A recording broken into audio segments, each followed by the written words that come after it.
Bonsoir à toutes et à tous. Je vous souhaite la bienvenue pour votre journal du 22 heures. Au sommaire à présent. Eh bien, nous verrons dans cette seconde édition la première séance des conseils des ministres en cette nouvelle année de 2026 sous la présidence du chef de l'État. La compagnie aérienne saoudienne s'apprête à lancer des vols directs entre Riyad et Mogadiscio.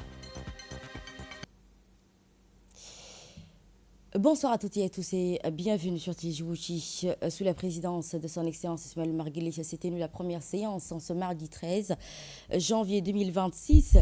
Plusieurs projets de loi ont été examinés et approuvés. Pour plus de détails, je vous propose de suivre le porte-parole du gouvernement pour son compte rendu. Rahim. Sous la présidence de son Excellence M. Ismaël Omar Guelleh, président de la République, chef du gouvernement, a eu lieu ce mardi 13 janvier 2026 la première séance du Conseil des ministres. Ont été examinés et approuvés les textes suivants. Ministère des Infrastructures et de l'Équipement, projet de décret portant affiliation exceptionnelle des personnes de la garde des côtes à la CMR. Le projet de décret a pour objet d'instaurer à titre exceptionnel l'affiliation des personnels de la garde des côtes à la Caisse militaire des retraites CMR afin d'adapter leur régime de protection sociale aux exigences spécifiques de leur mission. La garde des côtes exerce des fonctions stratégiques essentielles à la protection des espaces maritimes nationaux, à la lutte contre les activités illicites en mer et à la sécurisation des voies de navigation.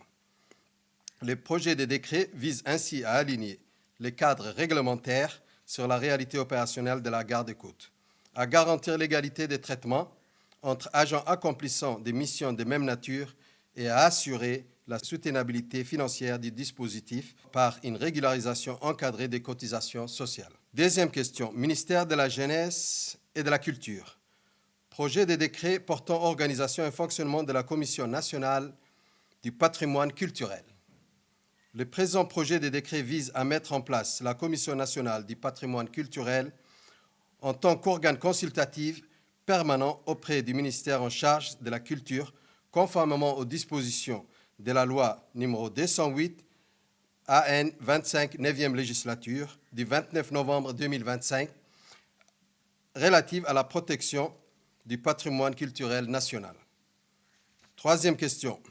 Projet de décret fixant les modalités d'inventaire, d'inscription, de classement et de déclassement des biens culturels.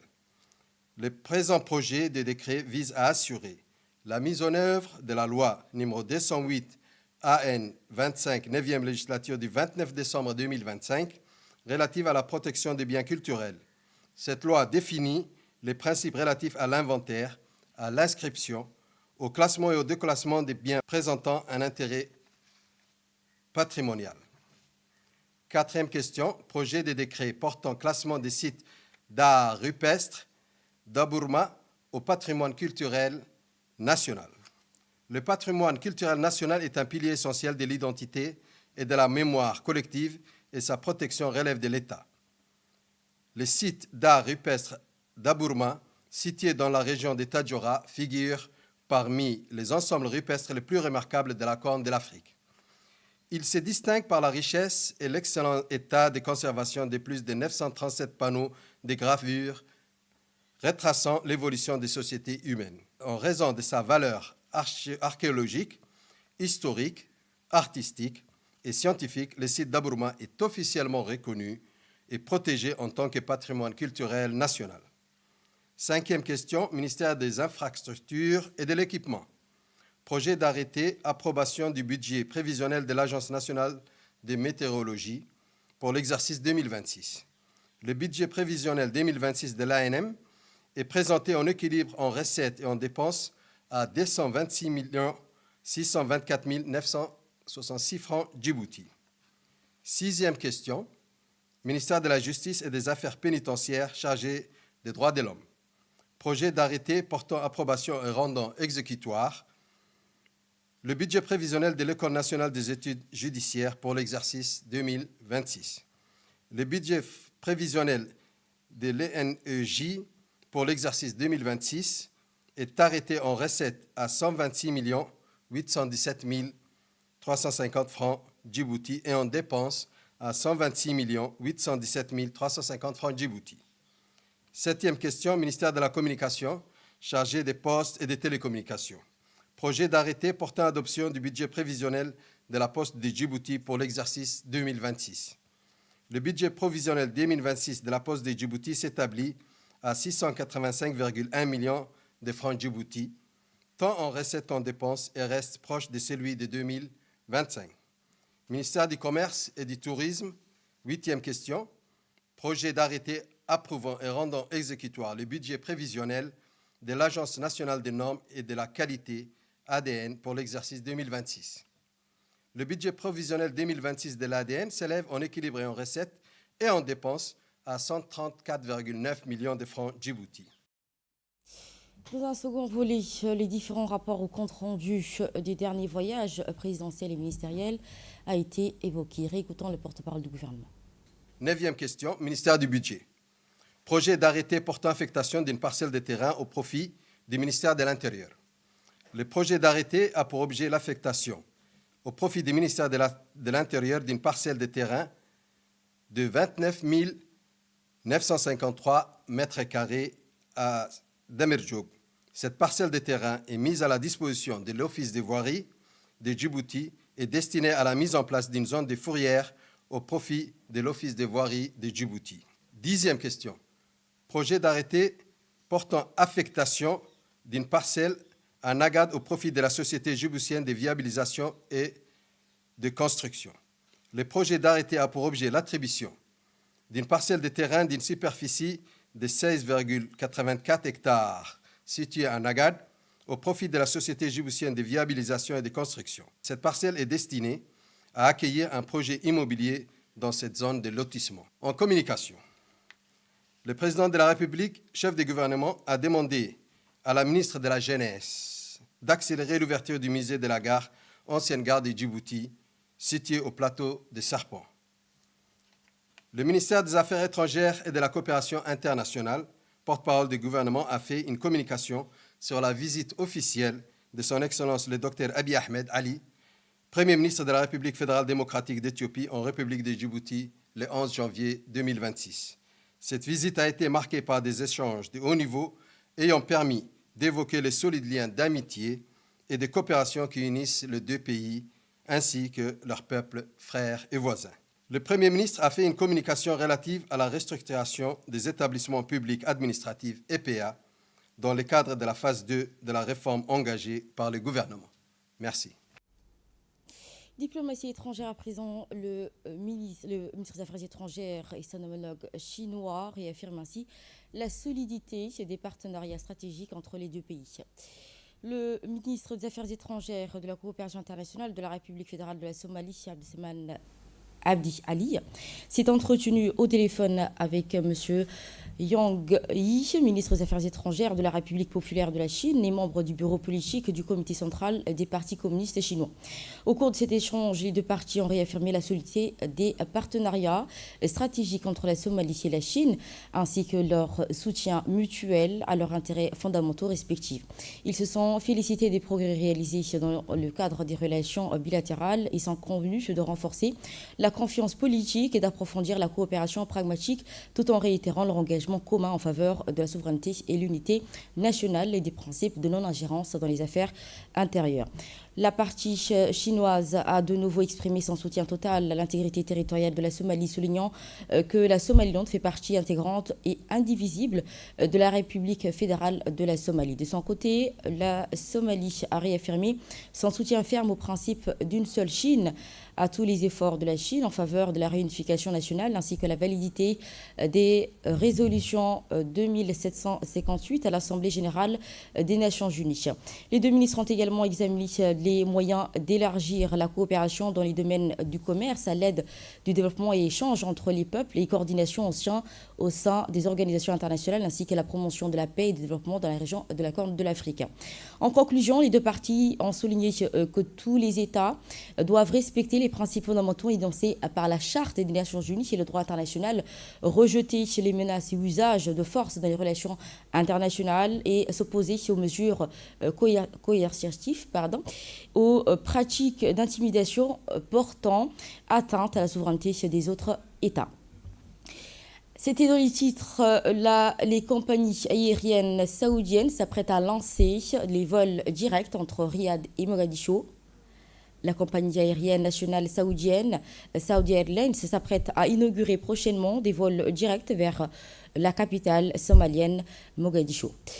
Ainsi, vers la capitale somalienne de Mogadiscio, dans le cadre des efforts du Royaume d'Arabie Saoudite visant à renforcer les relations de sa coopération avec la République fédérale de la Somalie. Les autorités générales de l'aviation civile de l'Arabie Saoudite travaillent actuellement à finaliser les procédures nécessaires dans le lancement des vols directs reliant Riyad à Mogadiscio ou éventuellement Jeddah à Mogadiscio. À cet égard, le directeur de l'autorité somalienne de l'aviation civile, Ahmed Maalim Hassan, a indiqué que les responsables saoudiens de l'aviation civile ont effectué des évaluations techniques de l'aéroport international d'Aden Adé de Mogadiscio et ont confirmé sa capacité à accueillir les avions Saudi Airlines.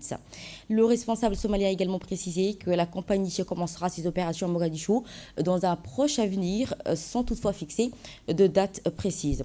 Selon les informations concordantes, le Royaume d'Arabie Saoudite souhaite également accélérer le lancement des vols directs afin de faciliter les déplacements des citoyens des deux États sans transit ni escale dans tierces pays. Le lancement des vols directs entre la Somalie et le Royaume d'Arabie Saoudite est perçu comme une étape importante pour renforcer les relations économiques et commerciales, soutenir ainsi les déplacements liés au pèlerinage ou à la Umrah et dynamiser ainsi les échanges humains touristiques entre les deux peuples. Dans le cadre des énergies vertes, le ministre de l'Énergie, Younis Ali Guedi, a participé dernièrement à la 16e assemblée de l'IRNA, ministre qui a pris part lundi 12 janvier à des dialogues ministériels de haut niveau réunissant ainsi les membres de l'organisation, les échanges qui ont porté notamment sur les enjeux de l'industrialisation verte, les impacts de l'intelligence artificielle sur le développement des énergies renouvelables ainsi que sur les synergies entre les énergies propres et systèmes agroalimentaires. Dans le prolongement des travaux, le responsable djiboutien a également participé à la 2e réunion ministérielle du forum dit APRA, partenariat accéléré pour les énergies renouvelables en Afrique. Cette rencontre qui a permis d'évaluer le progrès réalisé par 10 pays membres de ce même partenariat l'année écoulée. Identifier ainsi le levier susceptible d'amplifier son impact, d'examiner ainsi les moyens d'accélérer la transition énergétique sur le continent africain. À l'issue de ces rencontres, le ministre de l'Énergie, Younis Ali Guedi, a tenu tour à tour plusieurs entretiens bilatéraux avec le ministre indien des énergies nouvelles et renouvelables, ainsi qu'avec le président de l'Alliance solaire internationale, ainsi que le directeur général adjoint et représentant régional de la FAO pour le Proche-Orient et l'Afrique du Nord, ainsi que le nouveau CEO du Green Hydrogen. Par ces entretiens, les discussions ont porté sur le renforcement de coopération énergétique et bilatérale entre Djibouti et l'Inde, notamment dans le domaine de développement de l'énergie solaire. Les échanges avec les responsables régionaux de la FAO ont, quant à eux, été axés sur les perspectives de mise en place d'un partenariat stratégique naissant du MERN et l'organisation onusienne associant le développement énergie aux renouvelables, celui du système agroalimentaire. Dans une interview accordée à notre chaîne, le président des ports et des autorités des zones franches est revenu sur les renforcements de coopération économique et portuaire entre la République Djibouti et la République fédérale démocratique d'Éthiopie, entre autres. Le président des ports et des zones franches, Abakam Al-Hadi, s'est exprimé sur les enjeux majeurs et les retombées attendues de la récente visite officielle du Premier ministre éthiopien de notre pays. Accordé donc lors de cette interview qui a permis au président des ports et des autorités et des zones franches de revenir sur plusieurs points centraux liés au développement socio-économique national, ainsi qu'à la position géostratégique de Djibouti dans le commerce régional et international. Dans sa première intervention, Abakar Al-Hadi a souligné les capacités infrastructurelles considérables dont dispose Djibouti, notamment à travers ses plateformes portuaires modernes, ses zones franches intégrées, ainsi que ses équipements de dernière génération. Il a également expliqué que ces investissements structurants qui ont permis d'améliorer significativement les performances opérationnelles, d'optimiser la fluidité des échanges et de consolider consolider le rôle de Djibouti en tant que hub logistique incontournable pour la sous-région. Dans un second volet, le président des ports et zones franches a mis en exergue l'impact positif de cette dynamique sur la politique nationale, en particulier en matière de création d'emplois directs ou indirects, de transfert de compétences et de renforcement du tissu économique local. Abordant ensuite la récente visite officielle du Premier ministre éthiopien Abiy Ahmed, accompagné d'une importante délégation ministérielle économique. Kamar Hadjish a indiqué que cette mission avait pour objectif principal de discuter des perspectives futures, d'une coopération et des nouvelles orientations de la politique économique éthiopienne, notamment en matière de logistique, de transit et de commerce extérieur.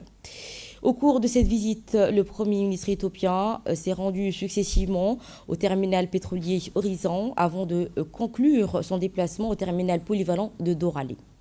À chacun de ces étapes, les infrastructures modernes et la qualité des équipements, ainsi que l'efficacité opérationnelle de ces installations, ont été mis en avant, illustrant ainsi la capacité de Djibouti à accompagner les ambitions économiques de l'Éthiopie en répondant ainsi aux exigences des commerces internationaux. Dans le cadre des suivis réguliers des unités des forces armées djiboutiennes, le chef d'état-major général des armées, le général Zekria Ibrahim, a effectué une inspection de terrain à la caserne militaire de la Kassala. Cette visite qui s'inscrit dans la volonté de l'état-major des forces armées djiboutiennes de maintenir un contact direct avec les unités déployées, d'apprécier leur organisation générale et d'assurer une bonne exécution de leurs missions qui leur sont confiées.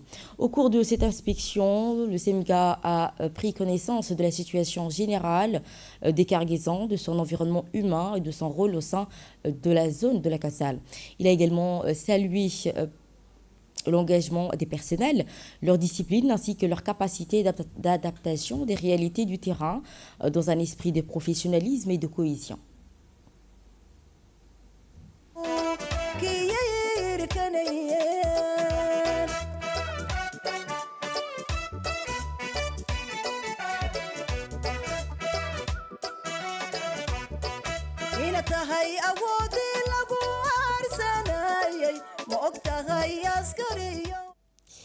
La visite qui a également permis d'échanger sur les actions menées au profit de la population environnante, notamment dans les domaines socio-éducatifs, illustrant l'ancrage de l'armée au sein de son environnement et son rôle de stabilisateur.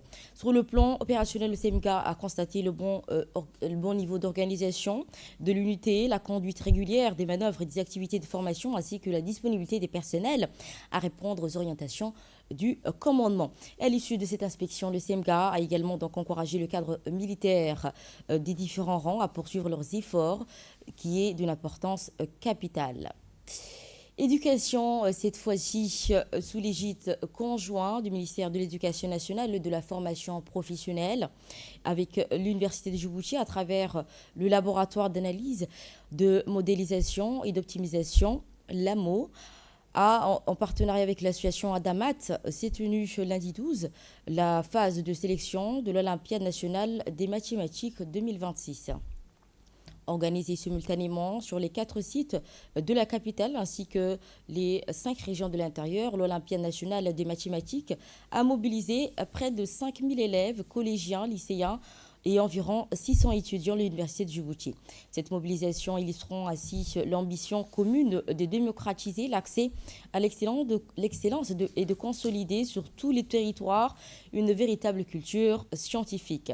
Au-delà des compétitions, les mathématiques constituent un outil stratégique pour le pays. Elles forment à la rigueur, à l'esprit critique et à la prise de décisions fondées sur les données. Elles sont donc au cœur des métiers d'aujourd'hui tels que la numérisation, l'intelligence artificielle, la cybersécurité, l'ingénierie, la logistique portuaire, l'économie, ainsi que l'énergie, la gestion de l'eau, la santé et la planification. À travers l'Olympiade nationale des mathématiques, le MEFOB et l'Université de Djibouti renforcent ainsi les compétences qui soutiennent l'innovation, la performance, le leadership scientifique au niveau national. Pour chaque niveau, les candidats ont composé sur des épreuves exigeantes sur l'élaboration selon des standards académiques rigoureux, évaluant ainsi la qualité de raisonnement, la maîtrise de la logique mathématique et l'aptitude à résoudre des problèmes complexes. Et à l'issue de cette phase de sélection, les participants concourent pour accéder à la phase finale prévue le 1er février 2026. Chaque région et chaque commune de la capitale sera représentée lors de cette finale nationale. Par cette initiative, le MEFOB et l'Université de Djibouti, à travers le laboratoire d'analyse de modélisation et d'optimisation, l'association Adamat réaffirme l'engagement commun en faveur du développement du capital humain, de l'excellence académique et du rayonnement scientifique en République de Djibouti. Garde des côtes djiboutienne, dans la journée d'aujourd'hui, a tenu une cérémonie officielle d'ouverture de la formation linguistique en langue turque au profit du personnel de la garde-côte djiboutienne. Cette initiative qui a été organisée en partenariat avec la Fondation Marif sous le patronage de l'ambassade de la République de la Turquie à Djibouti. Destinée à 30 officiers et sous-officiers, cette formation qui s'inscrit dans le cadre du renforcement des capacités humaines et opérationnelles de la garde-côte djiboutienne. Ainsi, elle vise notamment à améliorer la coopération internationale ainsi que les missions liées à la sécurité et à la sûreté maritime où la maîtrise linguistique constitue un levier stratégique essentiel. La cérémonie d'ouverture qui s'est déroulée en présence de Edel Sabri Ergen, ambassadeur de la République de la Turquie à Djibouti, et du colonel Ouaismar Boghori de la garde-côte djiboutienne, ainsi que le représentant de la Fondation Marif, ainsi que plusieurs autres cadres et officiels de la garde-côte djiboutienne. Dans une allocution, le colonel a salué cette initiative qui répond donc aux besoins concrets et opérationnels. Il a également soulevé que ces dernières formations pourra amplifier la capacité des officiers dans la maîtrise de la langue. La cérémonie qui s'est déroulée dans une atmosphère conviviale et empreinte de partenariat, traduisant la volonté commune de consolider durablement la coopération entre les deux parties. Elle s'est conclue par une photo de famille marquant le lancement officiel de cette formation linguistique appelée à contribuer de manière significative à l'efficacité opérationnelle des stagiaires. À l'issue de cette cérémonie, l'ambassadeur turc, accompagné du colonel, a effectué des visites des salles de concours dédiées à la formation. Cette visite qui a permis de constater le démarrage effectif de la première séance et d'échanger brièvement avec les stagiaires, l'instructeur et de saluer l'engagement de ce lancement de ce nouveau programme linguistique. À poursuivre notre travail avec rigueur et sérieux et à œuvrer continuellement à l'amélioration de la qualité et l'enseignement dispensé. Chères autorités, je vous remercie une fois de plus pour la confiance que vous nous avez accordée. Merci beaucoup.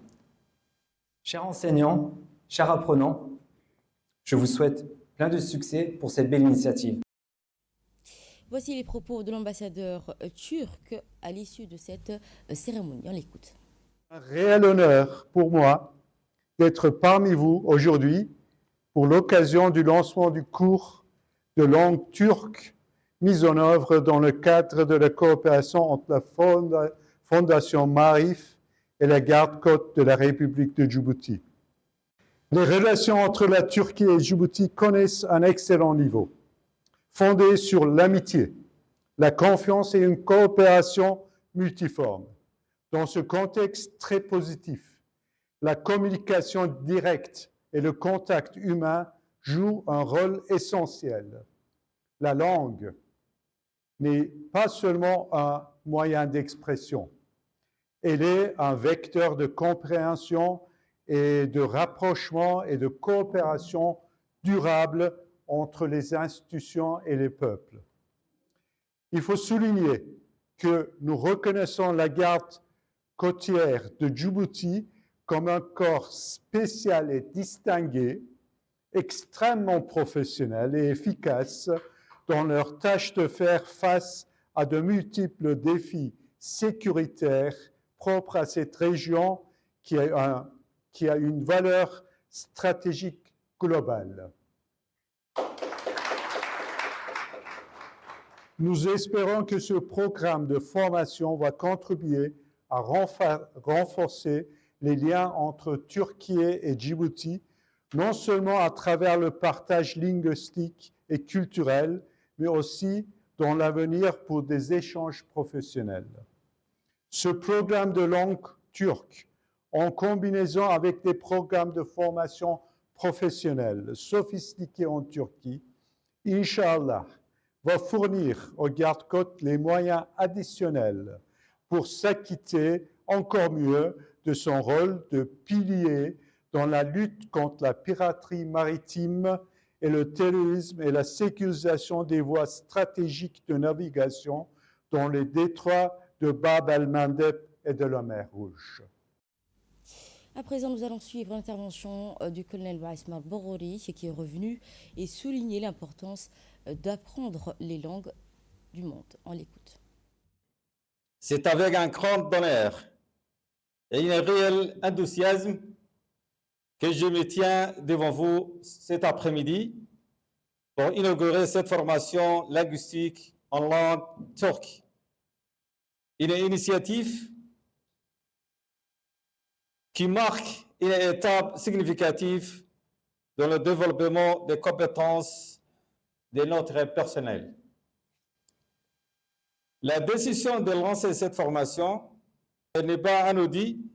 Il s'inscrit dans la vision stratégique claire, renforcer nos capacités opérationnelles et approfondir nos relations de coopération internationale et surtout les pays frères et amis en Turquie. La maîtrise de la langue turque offrira de nouvelles perspectives dans un échange avec nos homologues turcs et enrichit considérablement notre efficacité dans la mission commune que nous menons ensemble. Dans le domaine maritime, où la communication rapide et précise peut faire la différence entre le succès et l'échec d'une opération, où chaque mot compte lors d'une intervention en mer, la capacité de communiquer directement sa intervention représente un atout inestimable.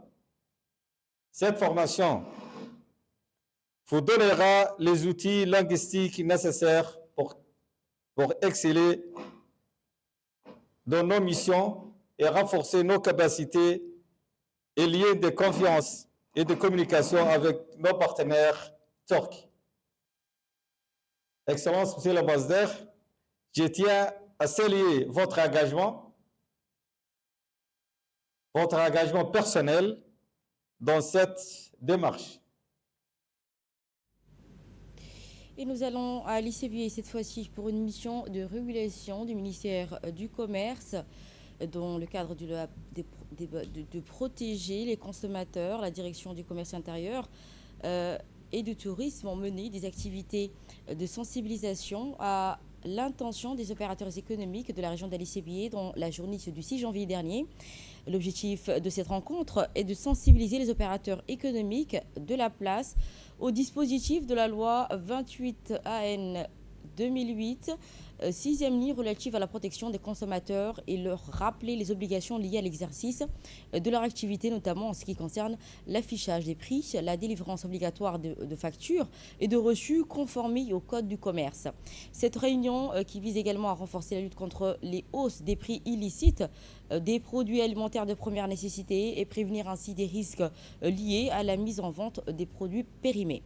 Enfin, donc, les responsables qui ont profité lors de cette occasion pour lancer un appel à tous les opérateurs économiques de se conformer aux prix homologués par le ministère du Commerce, tout en affirmant que le pratique de hausse de prix sur les produits ne seront plus tolérées car elles nuisent au pouvoir d'achat des ménages djiboutiens. Donc, nous parlons à présent du rassemblement religieux qui a eu lieu à PK23 Dimanche 11, le grand rassemblement religieux Ijtima, organisé chaque année sur le site de BK23, s'est achevé dans une atmosphère calme, sécurisée et parfaitement maîtrisée. La gendarmerie nationale mobilisée sur l'ensemble de ses composants afin d'assurer l'accompagnement complet et rigoureux de cet événement d'envergure internationale. Le dispositif déployé comprenait notamment l'escadron des sécurités routières, le service de santé, le regroupement mobile ainsi que le regroupement judiciaire. Grâce à une coordination efficace et anticipée, aucune anomalie majeure n'a été signalée, permettant de garantir à la fois la sécurité des participants et la fluidité des circulations tout au long de la manifestation. Au total, plus de 3000 véhicules et près de 45 000 personnes, dont des ressortissants étrangers venus des 13 pays, ont été canalisés avec succès vers et depuis le site de rassemblement. La mobilité exemplaire des gendarmes des équipes logistiques a permis de prévenir de tout incident et d'assurer un encadrement strict permanent à cet événement. Dans son ensemble, le rassemblement religieux Ijtima s'est déroulé dans un climat de sérénité et de recueillement, illustrant ainsi à la fois le professionnalisme des autorités et la discipline de ses participants. Dans cette édition également, une tragédie routière a endeuillé hier, donc au milieu d'après-midi, sur la route de la sous-région de Randa. À quelques kilomètres de la localité de Boli, le bilan provisoire fait état de 4 personnes décédées sur le coup et plusieurs autres blessés, dont certains critiques évacués en urgence vers la capitale. Ce drame a plongé les familles et victimes ainsi que l'ensemble de la région de Tajoura dans une profonde consternation. Face à l'urgence, le préfet de la région s'est immédiatement rendu à l'hôpital de référence afin de constater l'ampleur du drame et d'exprimer le soutien des autorités aux familles endeuillées et aux blessés. En raison de la gravité de l'état de l'un des blessés, un transfert médicalisé d'urgence vers l'hôpital général Pelletier à Djibouti-Ville a été ordonné. Les éléments de la garde côtière ont également donc participé à cette évacuation. Une vedette rapide a été assurée lors de cette évacuation nocturne du patient, stabilisé ainsi et accompagné par une équipe médicale.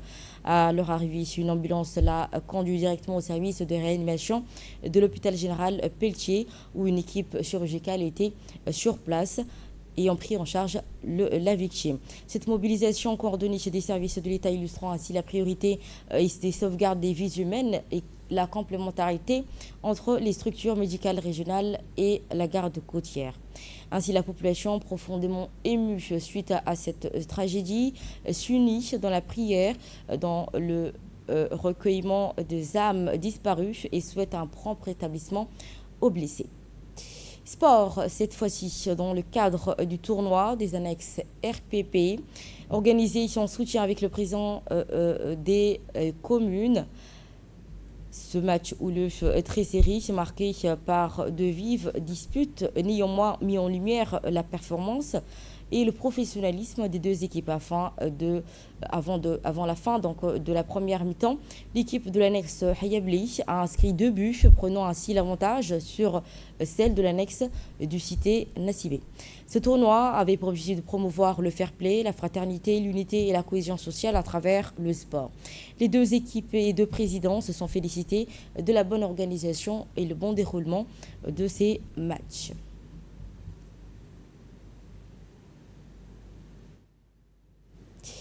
Nous portons à votre connaissance des incendies. Plusieurs incendies ont été à toucher la capitale.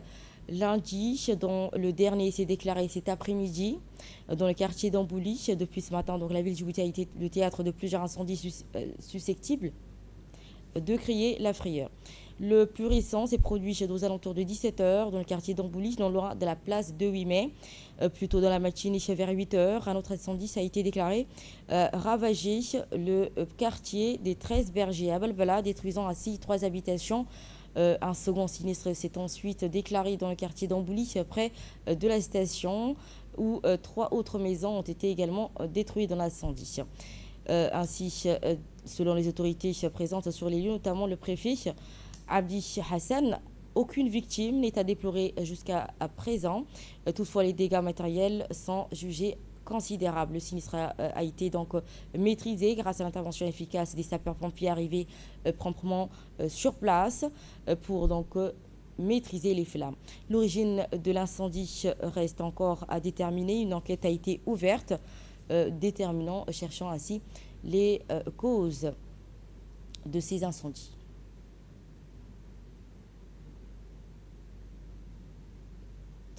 Et de là, nous passons à l'actualité hors de nos frontières, notamment les autorités municipales israéliennes examinent un nouveau projet de colonisation illégale à Jérusalem-Est.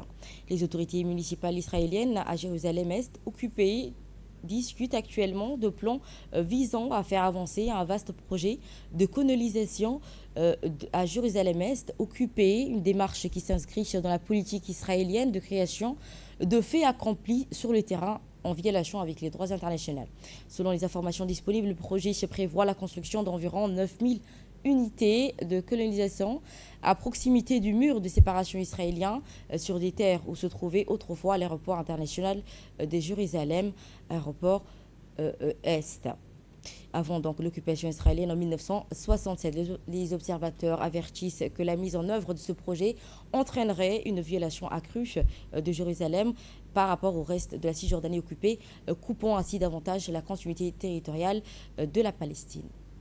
Et c'est sur cette information que nous refermons cette édition. Merci à vous de nous avoir suivis. Très bonne suite de programme sur Téléjouti.